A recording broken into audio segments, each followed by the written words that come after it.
Hello, everyone. For our lecture for this week, we're talking a bit about inheritance and this concept of using bank accounts to illustrate this inheritance. Before we go ahead and we take a look at the Java files that are provided to you this week, I want to go ahead and do a small example of how inheritance looks and how we can build onto it. So inside of my week 6 folder, what I will do here, and again, week 6 and account are two packages or Java packages that you can bring into your Eclipse folder. What I'll do here is inside of week 6, I'm going to create a new class, and I'm just going to call this class an animal class. Now, I'm going to go ahead and this class here, I'm going to create some instance variables. And again, instance variables are variables that are going to be referenced throughout our class code. And then after that, we have our constructor. And this is the general layout of the code that we've seen so far in the previous examples as well. And then I'm going to have my methods a part of this animal class. So let's just say that every animal for the time being is going to have a name. So I'm going to say I have a string name for my animal, and then I'm going to have a fur color for each animal. Let's just say I have an eye color as well. And then let's just give it an age, int of an age. And then this is just a straightforward example where every animal that I create is going to have a name, fur color, eye color, and an age. Now, on our previous examples, we'll notice that we have two different types of constructors. Essentially, we have a constructor that is a default one. And a default constructor is just going to be the public animal. So what this says is that we're going to make an animal object. And in this scenario, we're going to go ahead and call every object to be the same value as up here. So we could see here, and also to make these instance variables that I can reference in my code, what I'll go ahead and do is put the modifier of public in front of each of these. We'll notice in one of the previous lectures that when we didn't add this, we had a few errors in our code. So the name I'm going to put here is just going to be default. And then the fur color, I'll go ahead and just set it to be brown. Eye color is also brown. And then the age will be 10. Great. So that is for our default constructor. And let's go ahead and say that we want something a bit more advanced here. So what we'll say is that we're going to take in a few parameters that the animal can reference, such as the fur color and the eye color, age. And what I'm going to do in this scenario is I'm just going to go ahead and set each of my values that are a part of my animal class to the variables that are provided for us in the parameter list.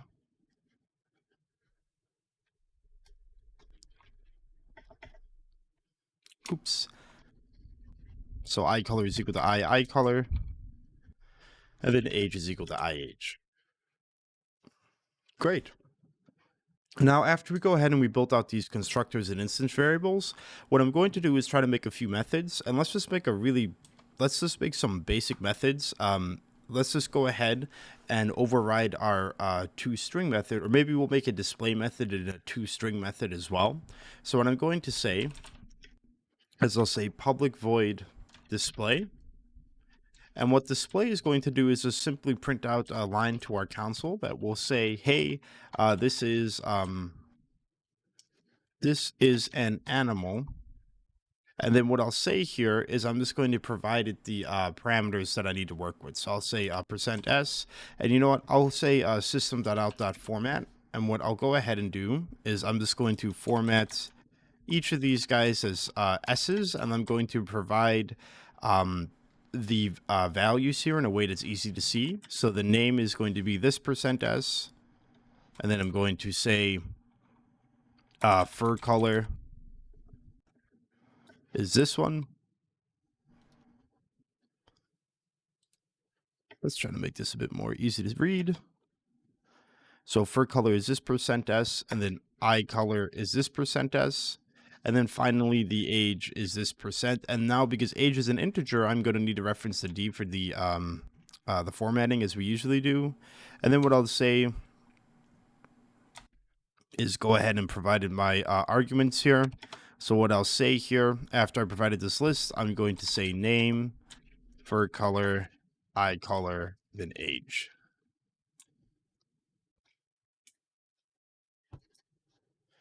Cool.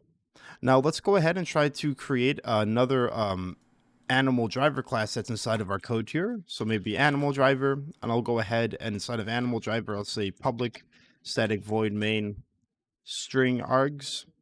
And what I'll do here is I'm going to create a default animal class. So I'm going to say animal a1 is equal to new animal. And the way I can say it's a default one is by providing no parameters. And let's do an a1.display. Cool, and it looks like it's working. We get the name as default, the fur color is brown, eye color is brown, and the age is 10. Now let's go ahead and provide a bit more of an intuitive animal, animal 1. And let's just say, for this new animal that we're working with, I'm going to go ahead and call it, its name is Duchess. I'm going to say the fur color is brown, eye color is blue, and then I'm going to give her an age of 12. And now if I do an a2.display here, I run it, we'll see that, oops, and let me go ahead and you'll notice that these are on top of each other inside of the console. So what we could simply do is at the end of our string, we could put a /n to make a new line, like so.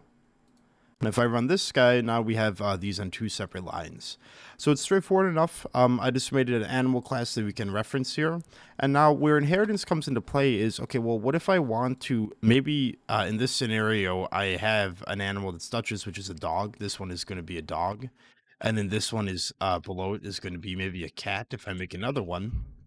You'll notice here, it's like, how do I differentiate between a dog and a cat here? How do I do it?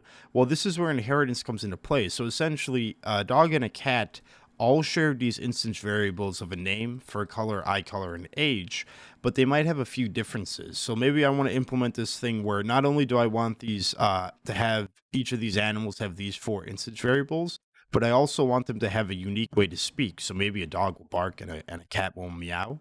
So this is where the inheritance comes into play for us. So what we can do here is, instead of trying to copy over all of this code from animal into a new dog class, let's go ahead and try to make this work here. Excuse me. So what I'll do here is I'm going to make a new class called dog. And then I'll make a new class called cat. And you might be tempted here to go ahead and essentially copy over all this animal code and then change them around and everything. But what we can essentially do here is, let's go to the dog class. What we can type here is, after dog, we can type in the word extends, and then we can type in extends animal. Great.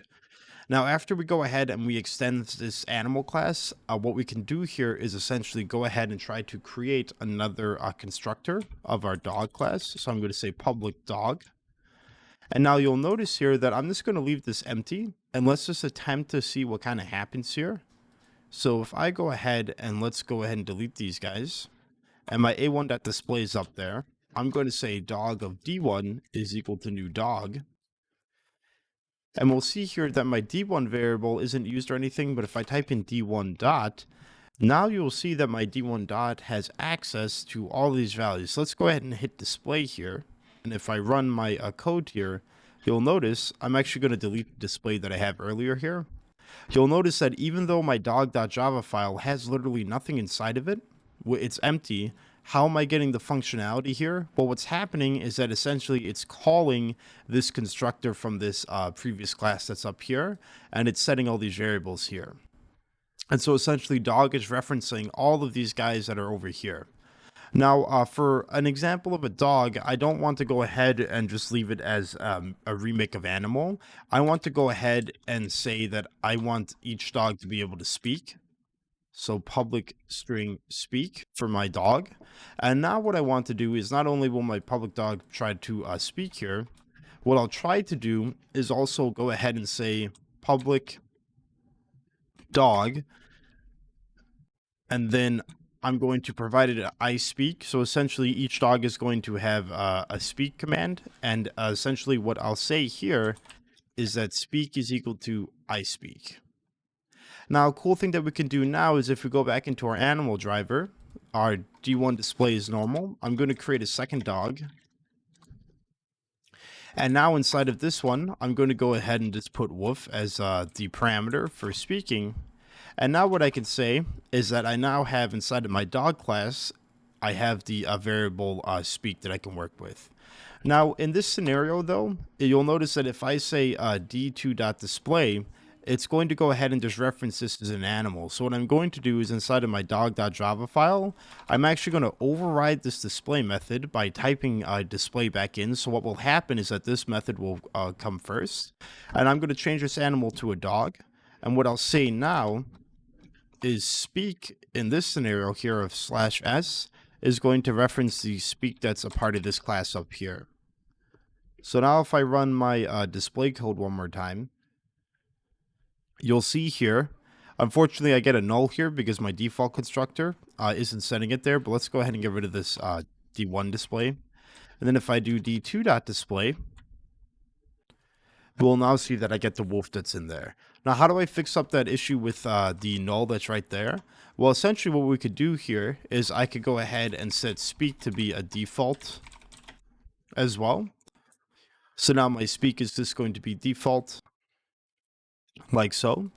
And now I have access to all the variables that are part of the class of animal, and I can manipulate them as well. Great. And one more thing that we can kind of experiment with here as well is this concept of super. So let's just say that I don't want this dog to have the default values of default brown, and 10. Maybe I want to change them around. What we could do here is we can use this keyword called super. So whenever you use this keyword called super, what you're saying is go ahead and call manually the constructor of the animal class, but provided this these parameters. So what I say when I say super right here is I'm going to go ahead and reference the animal constructor. And what I'm going to provide to this super class is each of the parameters that are needed. So essentially super of name, fur color, eye color, and age. And what I could say here is the name. What I'll say here is I'll say dog. And then when I say dog right here, I'm going to go ahead and say the fur color. Let's just make it a yellow dog. And let's make their eye color blue. And then let's make their age 15. And you'll see here that I have this class of super, dog, yellow, blue, and 15. And these parameters are going to be passed into this constructor that is inside of my animal class. And this is only for my default constructor. And what I want to do is let's just try to run this guy really quick. And I'll say t2.display. So now I have a default constructor running for D1 and a more advanced constructor, or excuse me, a parameter constructing running for D2. And if I run my code here, you'll see here that my name is dog, my fur color is yellow, my eye color is blue, my age is 15.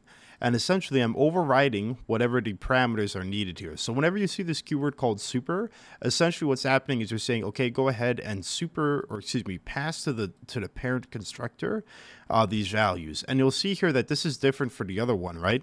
What am I getting for the second D2.display? Well, I'm not supering anything inside of this function here.